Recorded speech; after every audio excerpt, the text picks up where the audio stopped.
it was probably about the 67th mission, I think, and I was just doing a normal road reconnaissance where we'd be armed with one rocket under each wing. It's a 60-pound SAP semi-armour piercing explosive rocket and a full load of 20mm ammunition, and just sort of keeping the North Koreans or the Chinese, they were in those days, off the roads during daylight hours. And they not just 77 Squadron, but quite a few of the Americans used to patrol those main supply routes, which you'll probably see on the maps I've got there because they're marked on it.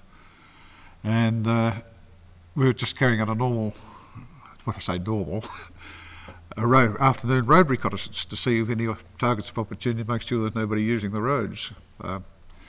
We take off as 4. Wing Commander Hubble was leading his wingman, Flight Lieutenant Sani Rees, and I was number 3, and Dave Earlham was my wingman. So when we got up to the area where we were going to start patrolling roads just south of Sinchi, or Sinmac I think it was, we split up and the roads took a big circle around with Pyongyang up there. We were going to do the road that way, Wing Commander Hubble was going to do the road that way, cross over up near Pyongyang and then come back around and do the road and meet up again and go home at the end of about an hour to go around. They had worked out how they go around these roads. I'd turned left to head off towards Shinampo Harbour, which is where it was a supply route from the peace area at Panmunjom to the harbour.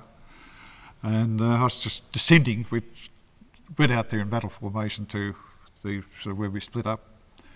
And then we descended down to do a road recce where we did it. One pilot goes down, the other pilot stays up as top cover to keep out of the range of the anti-aircraft fire. And the leading aircraft, which was me in this stage of the game, descended, I think about 15,000 feet, so I descended down through about 10,000 feet, and Dave was behind me somewhere. He should have been sort of sweeping my tail.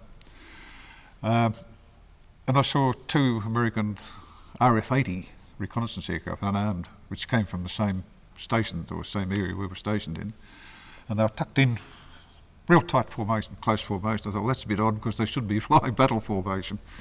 I was wondering why they were flying so close together and diving like hell. Close behind them, I was going the opposite way to them, was a little aeroplane come roaring past. And I thought, I reported that as a bogey. I reported 2 bogeys and then it's RFAs, and I said another bogey. And then fairly close behind that was another little swift wing, then suddenly the light hit me. they were MiGs. So I don't know if I'm allowed to say rude words, but I said a very rude word beginning with S. Yes, they're MiGs. And turned in to attack them.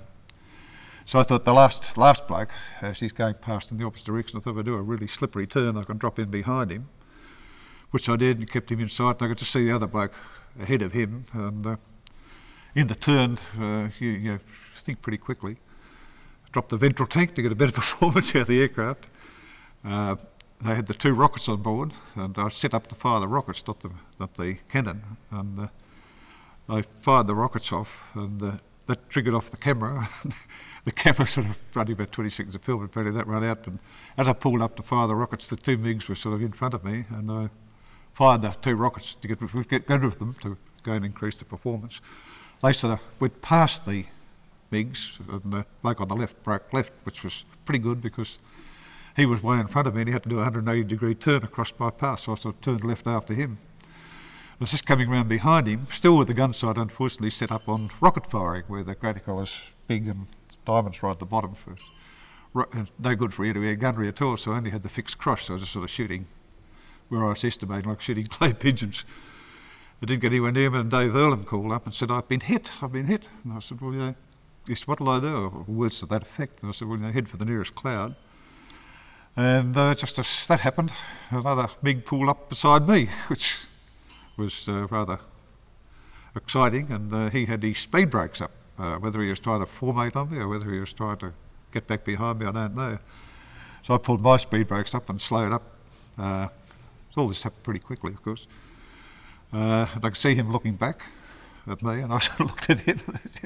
What do we do now? It was just about a sort of, I said kicked on full rudder. Somebody pulled me up and they said, you're not Biggles, you don't kick on full rudder. I just had eased over behind him and just with the fixed cross just fired, as long as a good long sustained burst into the side of his aircraft, which metal came off and black smoke came off, and he rolled over and headed down. I was about to roll over and head down, and more trace coming past me. So at that stage again, we get a terrific shot of adrenaline, and things slow down. It's just like slow motion. It's like a slow dream, and I saw this trace come out. I sort of dodged them and sort of looked back and saw him as he's going past, rolled back over the other way. As he's going past, fired a couple of, a few more bursts after him. Missed, and then at that stage again, I said, oh Christ, I can't hit him because I haven't got the gun sight set up properly.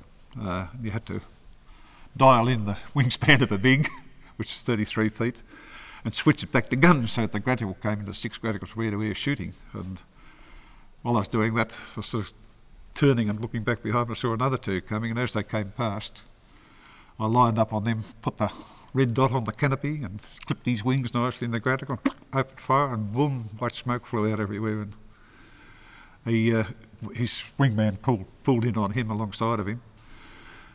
He pulled up into a steep climb, and I thought he must be using an afterburner because there's clouds of white smoke coming back like your air displays here with the smoke coming out.